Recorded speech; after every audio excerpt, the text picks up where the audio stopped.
우리 함께 고백하며 인사를 나누길 원합니다. 주님 때문에 행복합니다. 당신 때문에도 행복합니다.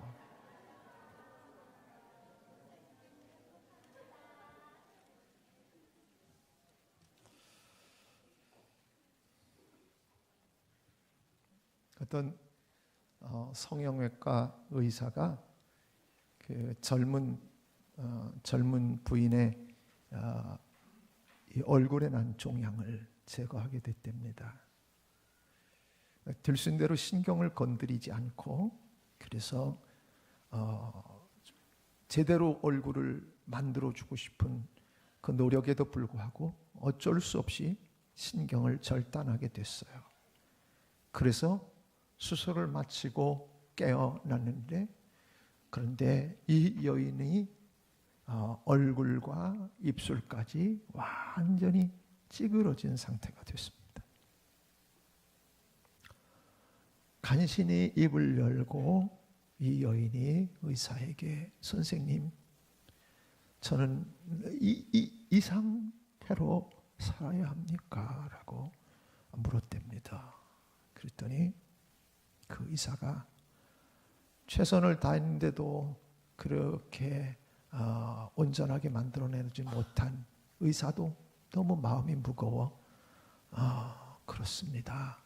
신경을 잘랐기 때문에 어쩔 수 없습니다. 라고 그렇게 답변을 죄인처럼 하고 있었답니다. 그런데 옆에 있던 남편이 그 순간 그 아내에게 괜찮아, 좋아, 이뻐 그러면서 그 아내가 찌그러진 채로 있는 그 입술에 자기도 찌그러진 채로 입술을 만들어서, 그래서 그 여인의 입에다가 뽀뽀를 해줬답니다. 이 의사가 그 광경을 보면서 하나님의 거룩한 임재 앞에 있다는 생각을, 하나님이 지금 이 순간에 큰 거룩한 임재를 그 의사가 느끼게 됐답니다. 이 불황화 복음이라는 하는 책에 이 실제 있었던 이야기를 소개하는 그런 내용입니다. 우린 살아가다 보면 우리 자신들이 얼마나 마음도 삶도 이그러지고 일그러지고, 죄 짓고 싶지 않았는데도 죄도 짓게 되고, 그냥 온통 내 자신이 하나님 앞에 부끄럽게 일그러져 있는 자신을 보게 됩니다. 사순절 기간은 어떤 기간입니까? 그렇게 상처와 일그러짐과 온통 흉악하게 변해 있는 내 얼굴에, 내 입술에 하나님이 입맞춤해 준 시간이 바로 사순절인 줄로 믿습니다. 오늘 성경은 이렇게 우리에게 얘기해 줍니다. 성경 오늘 본문 말씀 17절과 21절을 보면 한 사람의 범죄로 말미암아 사망이 그 한 사람 때문에 온 세상에 왕노릇하고 온 세상을 지배했다는 거예요. 그런데 그 한 사람 때문에 죄가 왕노릇하던 그 세상에 한 분 예수 그리스도께서, 그분께서 우리에게 의의 선물, 은혜의 선물을 주셔서 그냥 예수 그리스도를 통해서 생명이 우리를 왕노릇하고 다스리는 축복의 사람들이 됐다는 거예요. 너무 감사하지 않나요? 여러분, 요즘 사회가 뒤숭숭합니다.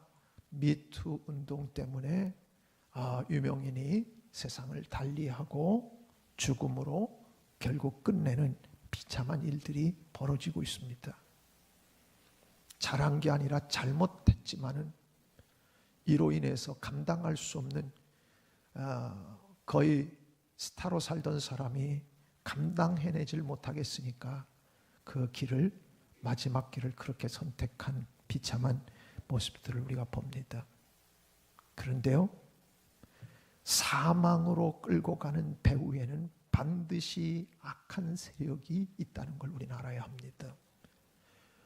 히브리서 2장 14절에 보면 이런 말씀이 있습니다. 히브리서 2장 14절, 자녀들은 혈과 육에 속하였음에, 우리가 혈과 육이 있는 사람들이에요. 그도 또한, 예수님도 그도 또한 같은 모양으로 혈과 육을 함께 지니셨는데 당신이 죽어주심을 통하여 죽음의 세력을 잡은 자 곧 마귀를 멸하셨다는 거예요. 여러분, 우리를 우울하게 만들고 우리를 좌절 속으로 빠져들게 하고 우리로 하여금 절망과, 그래서 우리가 죽음을 맛보도록 만드는 것, 영과 우리의 마음과 모든 삶의 죽음의 세력이 우리에게 있는 것은 바로 뒤에 마귀가 우리를 붙들고 있기 때문에 그런 거예요. 반대로 예수님은 우리를 뒤에서 생명으로 붙들고 있는 자입니다.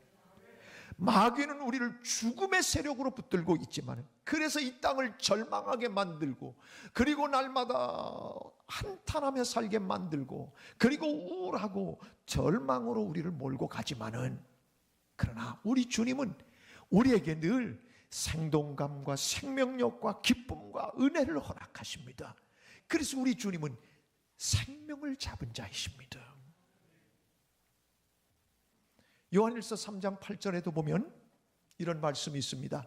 죄를 짓는 자는 마귀에게 속하나니 누가 죄를 짓게 만드느냐? 마귀가 붙들고 있기 때문에 그렇다는 거예요. 마귀는 처음부터 범죄한 자이고, 그런데 하나님의 아들 예수 그리스도께서 나타나신 것은 뭐하러 나타나셨냐? 마귀의 일을 멸하려 하심이라. 그러니까 우리가 마귀의 그 악한 영에 사로잡혀 우리가 꼼짝달싹 못하는 우리를, 그 마귀의 일을 멸하고 우리 안에 생명 주시고 우리에게 새로운 영의 부활을 주시기 위해서 오신 분이 예수님이십니다. 그런데 우리는 종종 그렇게 생명의 공급자이시고 우리를 붙들고 계신 그 주님이 내 뒤에 계심에도 불구하고 시시때때로 우리는 이 은혜가 왕노릇하는 것을 경험하지 못하고 죄와 사망이 나를 지배하는 것을 느낄 때가 있습니다. 은혜가 왕노릇하는 사람의 특징은 기쁨과 감사와 감격으로 이 땅을 사는 것이고, 사랑과 그리고 이해와 용서가 가득 넘치도록 사는 것이 바로 은혜가 있는 사람, 은혜가 왕노릇하는 사람의 특징입니다. 그런데 그렇지 않고 여러분, 사망과 죄가 왕노릇하는 사람은 어떤 사람입니까? 늘 삶이 힘들고 지치고 상하고 그냥 때려치고 싶고 포기하고 싶게 만들고, 이런 것들이 바로 악한 영이 뒤에서 우리를 사망으로 끌고 가려고 하는, 그래서 늘 부정적인 생각과 그리고 여러 가지로 내 자신이 사람들과 소통하지 못하는 어려움을 갖게 만드는 것이 마귀의 일하는 거고, 그 마귀의 세력이 우리 뒤에서 역사할 때 그런 일들이 나타납니다. 결국 우리 인생은 누가 지배하느냐, 누가 다스리느냐, 무엇이 나를 지배하느냐에 따라 내 삶의 결과가 달라집니다. 오늘 본문은 죄가 있는 사람은 사망에 이르게 되어지고, 그러나 은혜가 왕노릇하는 사람은 생명에 이르게 된다, 그렇게 말씀합니다. 예수님은 우리에게 생명을 주시기 위해 이 땅에 오신 것입니다. 절망을 주러 오신 것이 아닙니다. 우리로 하여금 생명을 갖고 이 땅에서 힘있게, 그리고 하나님의 은혜 가운데 살아가도록 우리에게 능력을 주시기 위해서 우리에게 오신 것입니다. 그런데 마귀는 우리를 그렇게 살게 만들려고 하지 않습니다. 예수 잘 믿고 믿음으로 날마다 승리하기를 원하는 우리를 자꾸 넘어뜨립니다. 그래서 패잔병처럼 만들고, 믿음도 자꾸 까먹게 만들고, 세상을 바라보게 만들고, 그래서 하나님에게로 우리가 가까이 가는 것을 여러 가지로 도달하지 못하도록 우리를 방해하는 것이 악한 세력입니다. 영적인 싸움이라는 걸 잘 아셔야 됩니다. 내 마음속에 많은 괴로움과 아픔들, 그리고 여러 가지 내게 상처와 그리고 내 안에 있는 부족함들, 이런 것들이 오히려 하나님 앞에 나아가게 되어지는 계기가 되어진다면, 그렇다면 그것은 내게 청신호입니다. 그런 것들로 인해 하나님 앞에 나아가지 못하게 만드는 요소들이 된다면 그것은 악한 영이 우리 가운데 그렇게 분위기를 만들고 있기 때문이라고 생각해도 됩니다.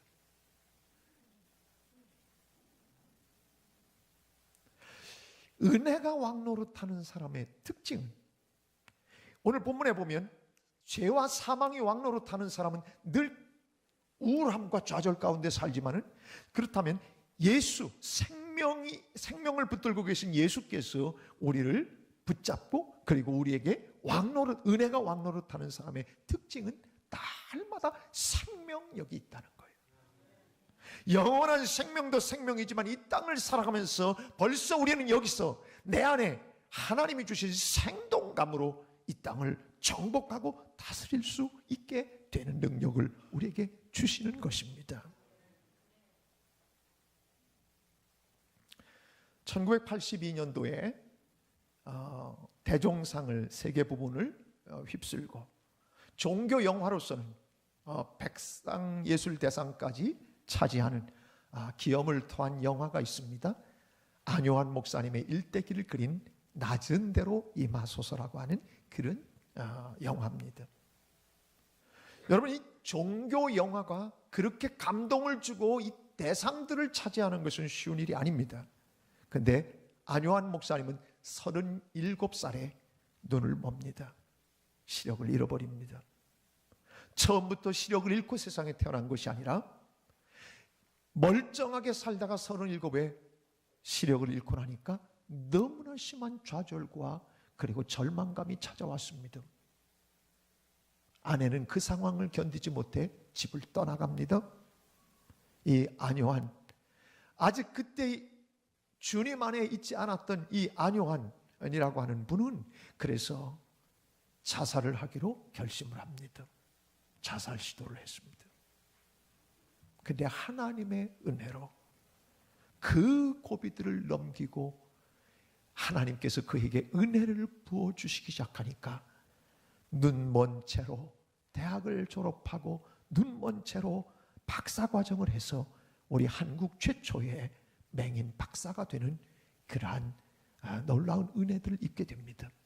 그가 이후에 뭐라고 고백하냐면, 멀쩡하게 눈 시력을 갖고 살던 37년의 세월보다 그 이후에 하나님을 알게 되고 하나님을 만나서 살게 된 이 생의 기쁨은 바꿀 수가 없다. 바꿀 수가 없다. 너무나 큰 은혜. 그래서 자기는 예수 믿는 사람들의 특징은 감사와 기쁨이 아니겠는가. 생명 되시는 예수께서 붙들고 있는 사람은 감사와 감격과 기쁨 속에서 살아가는 것입니다. 은혜라고 하는 게 뭡니까? 은혜는 이런 것입니다. 은혜가 왕노릇한다고 할 때 은혜, 이 단어를 우리가 많이 씁니다. 은혜가 뭡니까? 은혜는 자격이 없는 자에게 베풀어 주시는, 전혀 자격이 없는데도 불구하고 베풀어 주는 호의와 친절을 은혜라고 합니다. 우리 둘째 민철이가 어렸을 때 천식을 앓고 그래서 많이 아팠어요. 지금은 건강하게 군 생활을 하고 있지만, 그래서 저희들의 마음속에는 이 아이가 워낙 일찍 세상에 태어나 29주 5일 만에 태어나 그렇게 살던 아이기 때문에 건강하게만 다녔으면 좋겠다, 그런 생각을 했어요. 그래서 유치원도 보낼 수 없었고 그냥 건강하기만 해라. 왜 옛날 CF에 건강하게만 자라다오, 그런 거 있었잖아요. 그러니까 우리는 아들을 보면서 늘 그렇게 생각했어요. 공부도 잘 안 가르쳤어요. 근데 학교를 들어가게 됐어요. 학교를 들어가니까 받아쓰기를 해서 왔는데 20점을 맞아 갖고 왔어요. 20점. 여러분 어때요? 잘했어요? 잘못했어요? 그것도 점수라고 받아 갖고 왔냐? 야, 이 녀석아 20점이 뭐냐? 저희들 그렇게 말하지 않았어요. 100점 맞아서 박수 받고 상 받아야 될 아이는 마땅히 받을 아이예요. 그런데 20점을 받아온 이 아이에게 우리 집사람이 그랬어요. 제 집사람이 아니고 아내. 제가 아버지 학교를 졸업했는데 수료했는데 그러면 안 되죠. 제 아내가 뭐라고 얘기했냐면, 빈철아, 너무 잘했다. 너무 잘했다. 남의 자식이니까 하면 안 하시겠지. 그런데요, 우리는 그 아이가 20점 받아들고 왔는데 학교 가주는 것만 해도 너무 고마워서 그 얘기를 했어요. 그랬더니 얘가 자기도 알잖아요. 20점이라는 게 어떤 점수인지. 그 점수를 20점을 받아갖고 왔는데 그렇게 엄마가 너무 잘했다고 그러니까 얘도 놀래갖고 잘했어? 이렇게 물었대요. 이게 은혜예요. 여러분, 은혜가 뭐냐면 자격이 안 되는데 호의를 베풀어줘서 너무 잘했다고 해주는 게, 이게 바로 예수님께서 십자가 져주셔서 우리의 죄를 대신해 주신 의롭다고 여겨주신 이 은혜가 바로 은혜라고 하는 거예요. 우리는 살아가면서요, 내가 무척 실력 있다고 생각해요. 신앙생활 나처럼 해보라고. 아이고, 야, 그것도 예수 믿는 거야. 나같이 해야지 라고 하는 생각들 우리 종종 해요. 문제는 어딨냐면, 나는 상 받을 만한 사람이라고 생각하는 이 의식을 갖고 있는 한 우리에게는 은혜가 오지 않는다는 거예요. 오늘 본문 20절을 한번 보세요. 그 얘기거든요. 20절, 율법이 들어온 것은 범죄를 더하게 하려 함이라. 이게 무슨 말이에요? 율법이라는 것은 범죄라고 하는 것을, 무엇이 죄라고 하는 것을 확실하게 깨닫도록 해주는 것이 율법이에요. 여러분, 하나님의 말씀을 보면요, 이게 죄구나. 저는 간음이라고 하는 것은 우리가 그런 나쁜 그런 것을 했을 때 이건 간음이라고 생각했어요. 또 성경을 들여다보니까 뭐라고 얘기하냐면요, 여자를 보고 음욕을 품은 자마다 이미 간음하였느니라. 우린 안 걸리면 범죄자가 아닌 줄로 생각해요. 근데 우리 하나님의 눈으로 볼 때는 마음의 생각에 이미 음욕을 품고 있었다면 그게 바로 간음한 거라는 거예요. 그러면 성경을 보니까 이게 죄인 줄 알지. 내 생각으로 짓는 죄, 내가 이 속에 있는 죄라는 게 이런 거구나. 나는 생각조차도, 내 마음에 먹는 것조차도 성결할 수가 없는 죄인이구나. 이걸 알게 되는 거예요. 율법이 바로 우리가 죄라고 하는 것을 알게 하는 거예요. 한마디로 바꿔서 얘기하면 율법은 건강검진이라 생각하면 돼요. 여러분, 건강검진해 갖고 낫습니까? 아니에요. 건강검진을 하면 무엇이 잘못되어 있는지, 내 몸에 어디가 잘못되어 있는지를 판단해내고 알게 하는 게 건강검진이에요. 하나님의 말씀은 왜 우리에게 하나님의 말씀이 주어지느냐, 믿음이 뭐고 죄가 뭐고 영생이 뭐고 이런 것들을 확실하게 알게 해주는 것이 말씀이에요. 이걸 우리 보고 100% 지켜야 하나님 나라 갈 수 있다고 하면 여러분, 저도 불가능합니다. 이미 일그러지고 내 안에 있는 이 죄성이라고 하는 건 아담 때로부터 이게 타고났기 때문에, 유전자 자체가 우리에게 이 죄성이 있기 때문에 내가 이걸 벗어날 수 있는 방법이 없어요. 다만 예수 그리스도로 말미암아 부족한데 허물투성인데도 넌 죄인이 아니라고 의인으로 인정해 주신 것 때문에 오늘 우리가 예수 믿고 내 안에 있는 이 모든 죄에 대한 죄책감으로부터 우리를 해방시켜 주셔서 오늘 여기 우리가 나와 있는 거 아닙니까? 문제는 어떤 사람이 은혜가 왕노릇하느냐? 오늘 성경이 20절 다시 한번 봅니다. 이런 사람에게 은혜가 있게 된다는 거예요. 그러나 죄가 더한 곳에 은혜가 더욱 넘쳤나니. 이게 무슨 얘기예요? 그러면 죄를 더 많이 지면 은혜가 더 넘치느냐? 이게 아니에요. 이 얘기가 아니고 죄를 더 많이 깨닫는 곳에 하나님의 은혜가 더욱 넘친다는 얘기예요. 자신이 부족한 죄인이라고 하는 것을 깨달으면 깨달을수록 하나님의 은혜는 더욱 넘쳐난다는 거예요. 은혜가 왕노릇하려면 내가 죄인임을 깨닫고 하나님 앞에 겸손히 엎드리지 않으면 하나님의 은혜하고는 먼 사람이 되는 거예요. 예수를 오래 믿으면서도 감격이 없어요. 예수를 오래 믿으면서도 은혜가 뭔지를 깨닫지를 못해요. 자기가 죄인이라는 생각을 안 하기 때문에 그런 거예요. 나는 항상 반듯하다고 생각하는 사람은 절대 하나님의 은혜의 타치를 받지 못해요. 여러분, 옛날에 부흥회를 하면 첫째 날, 둘째 날은 항상 회개, 죄사함에 대한 얘기를 주로 했어요. 여러분 기억하세요? 눈물 흘리며 하나님 앞에 막 통해 자복하고 기도했어요. 저희 어머님은 엄마 젖 깨문 것까지 회개했대요. 부흥회 때. 그런데 여러분, 부흥회 때 말씀을 들어보니까 내가 죄인이란 걸 아니까 회개하면서 우리가 막 울면서 기도했던 경험들 있지 않으세요? 제일 위에 큰 형님이 나오기 시작해요. 그 다음 중간에 작은 형이 나와요. 그 다음 세 번째, 셋째가 줄줄줄줄 나와요. 그래서 삼형제가 줄줄줄줄 눈물 흘리고 콧물 흘리고 입에서 침 질질 흘리고 나서 우리의 마음이 어떻던가요? 하나님 앞에 회개하고 하나님 앞에 죄인임을 깨닫고 났을 때 그 내 속에 찾아오는 평안함, 하나님이 주시는 그 은혜, 이게 은혜예요. 자격은 없는데 그거를 깨닫게 해주시는 게 은혜예요. 은혜라고 하는 것은 다른 게 아니에요. 깨닫는 게 바로 은혜예요. 저는 어렸을 때 우리 어머님이 나한테는 해준 게 없다고 생각했던 적이 있었어요. 왜? 청소년 시절에 지지리도 가난하게 목회를 해서 나는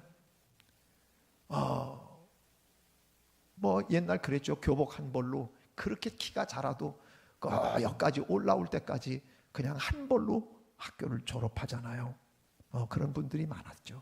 그런데요, 제가 중고등학교 시절 가만 생각해보니까 우리 아버지 어머님이 맨날 없어서 간신히 버스 탈 차비만 주고 학교 보내고, 그래서 어디 맘 놓고 제가 고등학교 때 우리 친구들한테 분식집 가서 돈을 내보질 못했어요. 너무 그렇게 사니까 제 마음속에는 어떤 생각이 들었냐면 너무 우리 아버지 엄마는 나를 위해서 해주는 게 없는 것 같은 그런 생각을 했어요. 저 학원도 못 다니고, 물론 단과반을 전혀 안 다닌 건 아니에요. 그런데 뭐 이렇게 학원 마음 놓고 다닐 수 있게 해주지도 않았어요. 그런데요, 철이 들고 나니까 우리 아버지 엄마가 나한테 해준 게 없다고 생각한 게 아니고, 철이 드니까 이런 생각이 드는 거예요. 엄마 아버지가 어렸을 때부터 오남매들을 위해서 그렇게 눈물로 기도해 준 거, 그것 때문에 내가 여기 목회 이만큼 하는구나. 이게 은혜예요. 깨달으니까 은혜가 되는 거예요. 안 깨달으면 은혜가 안 돼요. 여러분, 내가 살아가는 날들 동안 주의 은혜가 머물러 있다는 것, 은혜가 왕노릇한다는 건 뭐예요? 주님이 나를 위해 피 흘려주시고 나를 사해 주시고 용서해 주시고 영원한 생명을 얻게 해주신 이 은혜가 깨달아지면 매일 삶이 감격이게 되는 거예요. 그래서 그까짓 거 돈 좀 없으면 어때? 아주 몸 좀 불편하면 어때? 내가 예수님 안에 있는 거 이거 너무 행복한 거지? 왜 여기만 아멘해요? 왜? 돈이 그렇게 좋으세요? 어려워요. 잘 안 돼요. 짜증나요? 주님의 은혜 생각하면 우리의 삶에 나 나올 때 아무것도 안 갖고 나왔는데 이만큼 사는 것도 행복이지? 이렇게 생각되면 그 사람이 은혜가 있는 사람이에요. 은혜가 없는 사람은 어떻게 생각하냐면 내가 왜 이 꼴이 됐냐? 내가 전 한편 만나가지고 이 모양으로 사는 거지? 이렇게 생각해요. 이거는 은혜가 아니고 죄와 사망, 마귀가 뒤에서 붙들고 있기 때문에 그런 생각이 나는 거예요. 부부끼리 앉은 사람만 그렇게 고백하세요. 난 당신 때문에 너무 행복해요. 얘기해 줘 보세요. 부부끼리 안 앉았어요? 그렇게 생각하고 사는 게 은혜라고요. 그런데 내가 저 여자 안 만나고 그때 미스 김을 만났더라면 내가 지금보다 훨 멋지게 살았을 거라고 생각하면 그건 여러분이 지금 은혜 가운데 있는 게 아니고 뒤에서 우울함과 실패와 원망으로 치닫게 하는 미스터 마가 뒤에서 있다는 거예요. 미스터 마.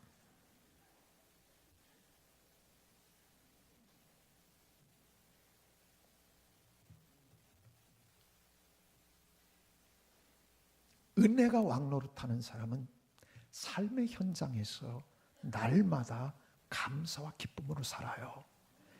그 은혜가 자격도 없는데 베풀어 주신 이 호의와 친절을 내가 받고 살고, 그 친절 가운데 최고의 친절은 죄 많은 나를 죄 없다고 자녀 삼아 주신 게 너무 감격스러워서 매일매일 소풍 가는 기분으로 사는 거예요. 이게 예수 믿는 사람, 은혜의 왕노릇 하는 사람들 바로 삶의 모습이에요.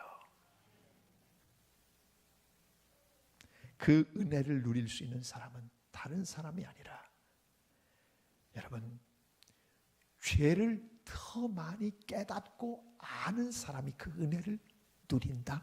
20절이 바로 그 얘기예요. 다시 한번 20절 볼까요? 명확하게 다시 한번 봅시다. 죄가 더한 곳에 은혜가 더욱 넘쳤다. 이 얘기는 죄를 많이 깨달으면 깨달을수록, 내가 죄인임을 알면 알수록 하나님의 은혜가 내게 넘친다는 얘기예요. 바울이 그랬어요. 바울이 처음에 예수 만나고 주님의 음성을 직접 들은 사람 아닙니까? 그래서 그가 주님 만나고 나서 아라비아 사막에 가서 3년 동안 기도하며 살았어요. 그런데 나중에 그가 사도들 가운데 들어오게 되죠.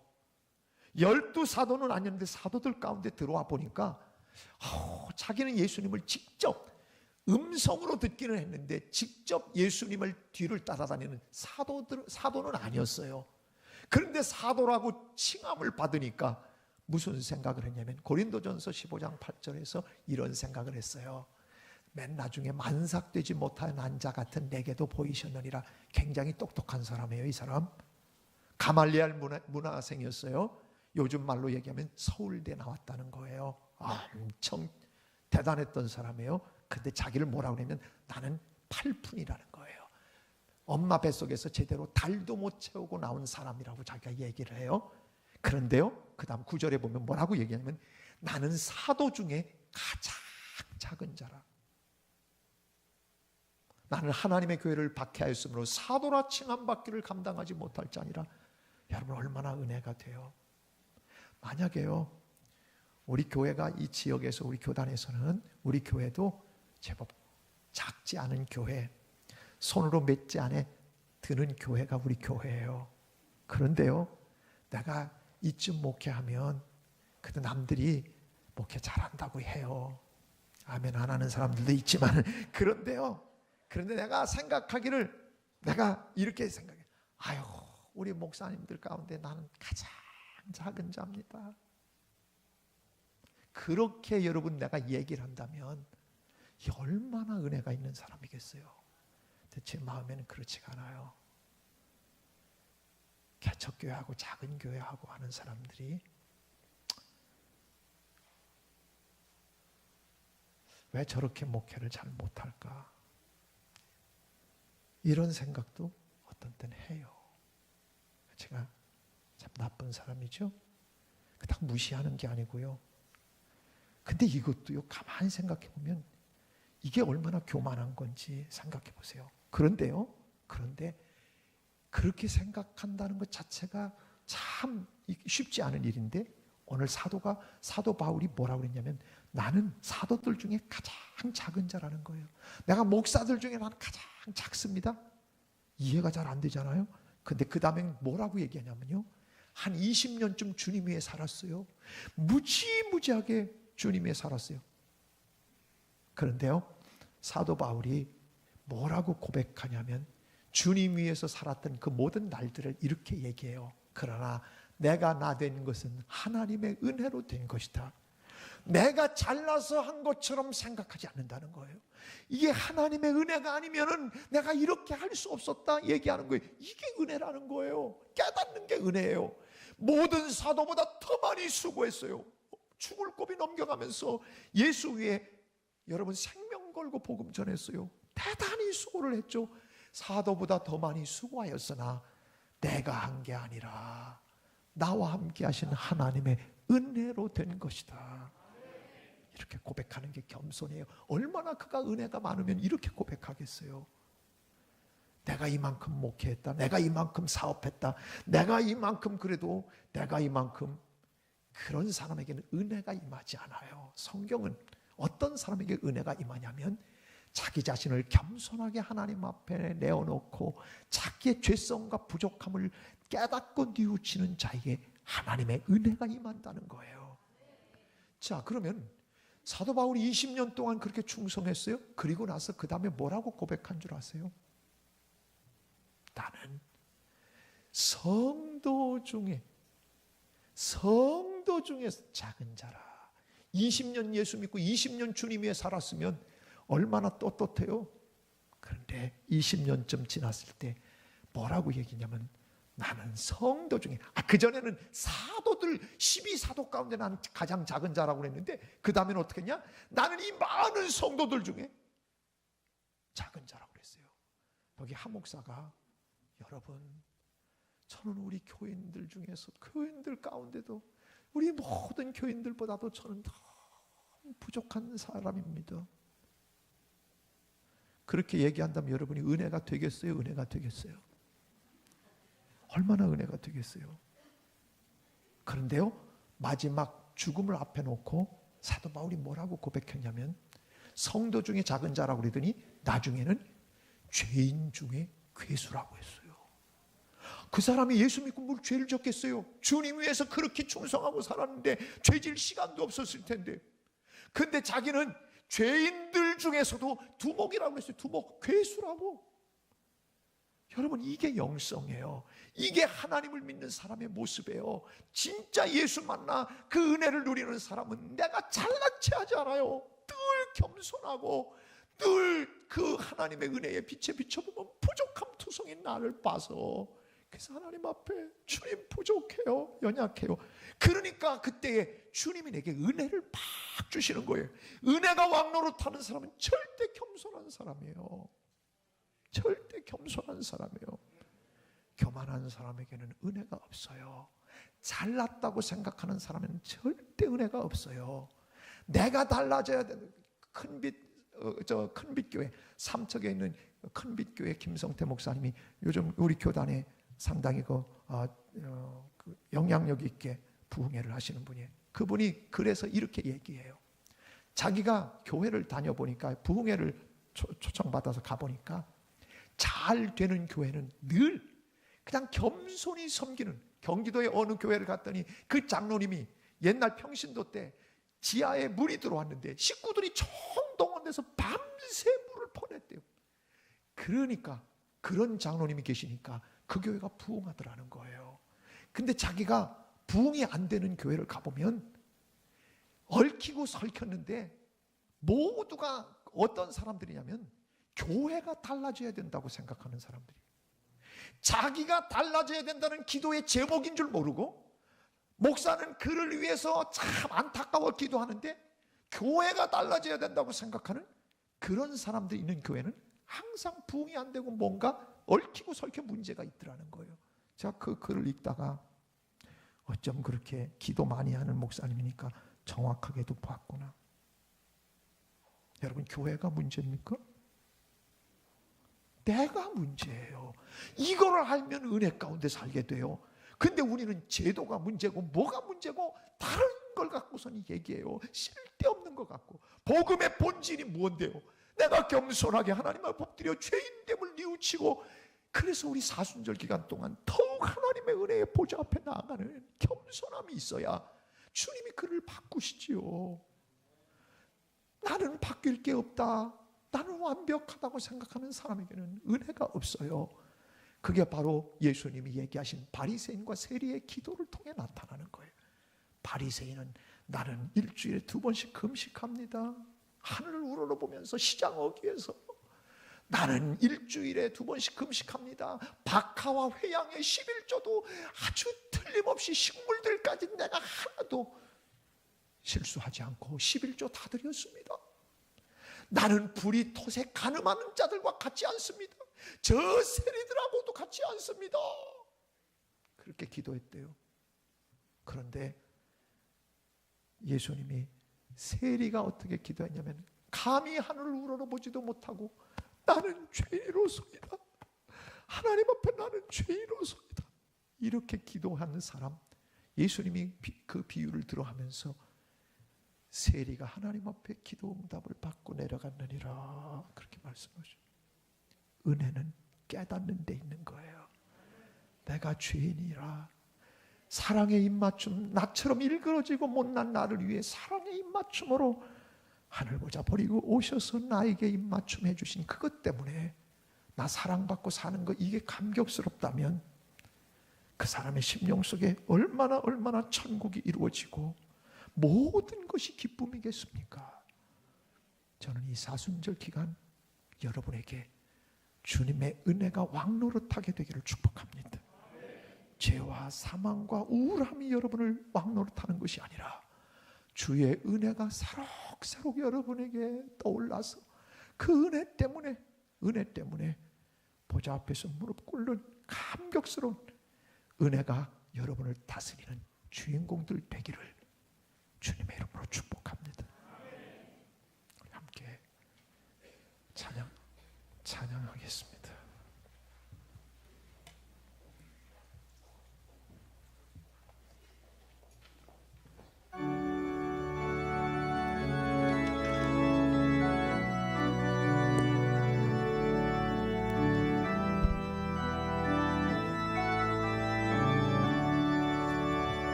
은혜 아니면 살아갈 수가 없네. 호흡마저도 다 주의 것이니 세상 평안과 위로 내게 없어도 예수, 오직 예수뿐이네.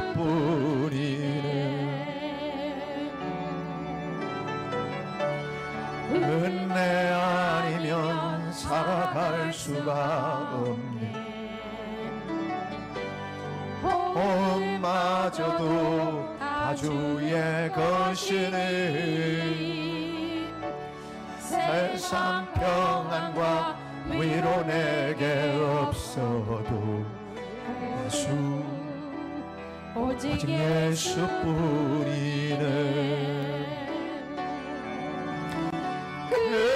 신 계획 다 볼 수도 없고 작은 고난에 지쳐도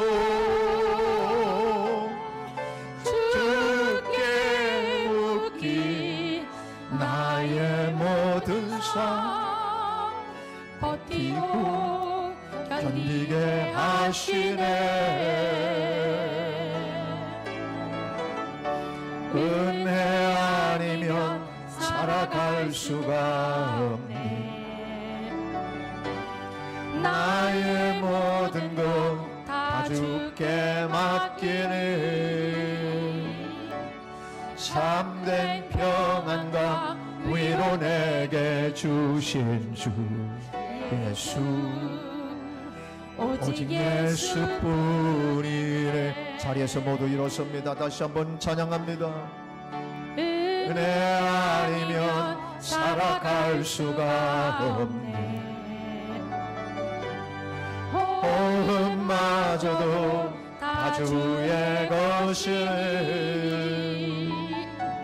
세상 평안과 위로 내게 없어도 예수 오직 예수뿐이네.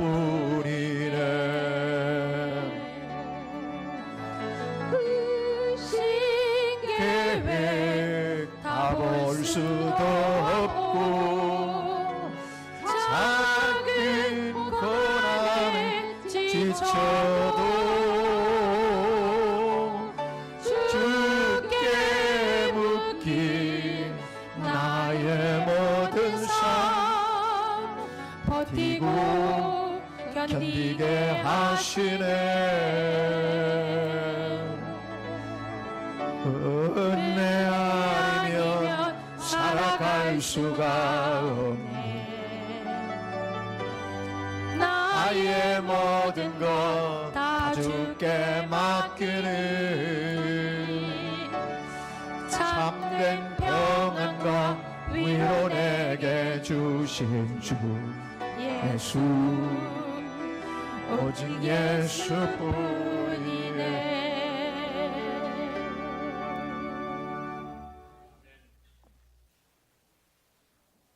하나님, 우리가 주님의 크신 계획 다 볼 수도 없고 작은 고난에 지칠 때도 있지만 주께 묶인 나의 모든 삶, 주의 은혜가 나에게 왕노릇하기에 버티고 이겨내고 승리하게 하시는 줄 믿습니다. 은혜 아니면 살아갈 수 없는 저희들, 이 사순절 기간에 죄를 깨닫고 나의 부족함을 깨닫고 주님의 보좌 앞에 엎드려 주님의 그 크신 은혜가 나를 감싸 왕노릇해서 내 삶에 생동감이 넘치고 생명력이 넘쳐 감사와 기쁨과 은혜로 충만한 삶이 되도록 우리를 인도하여 주옵소서.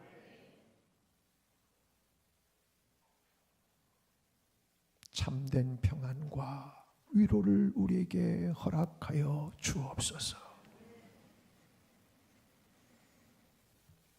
주님 나 위에 십자가 지신 것이 얼마나 큰 감격인지 이 기간 더 많이 묵상하고 감격으로 나아가게 하옵소서. 이제는 우리를 죄와 사망 가운데서 건져내시기 위하여 하늘 보좌 버리시고 이 땅에 내려오셔 자신의 생명, 물과 피 다 쏟아주심으로 우리를 구원하시고 영원한 생명의 길로 인도하시는 사랑의 입맞춤을 우리에게 허락하신 주님 예수 그리스도의 크신 은혜와 일그러지고 죄의 투성이 부족함 투성인 우리를 품에 안고 아니야, 넌 내 사랑하는 아들이야, 넌 내 사랑하는 딸이란다 끌어안고 입맞춰 주시는 하늘 아버지의 그 크신 사랑과 내 안에서 힘들고 어렵고 좌절스럽고 우울할 때마다 내게 세임 주시고 생명 주시고 은혜 주셔서 이 땅을 이기도록 은혜로 나를 호위하시는, 그래서 주님의 은혜가 나를 감싸시고 나를 왕노릇하시는 그 은혜 속에 들어가도록 날마다 내 안에서 역사하시는 성령 하나님의 함께 하심이 우리 사랑하는 성도들 위해, 저들의 가정과 생업 위에 이제로부터 영원토록 함께 하시기를 간절히 축원하옵나이다. 아멘.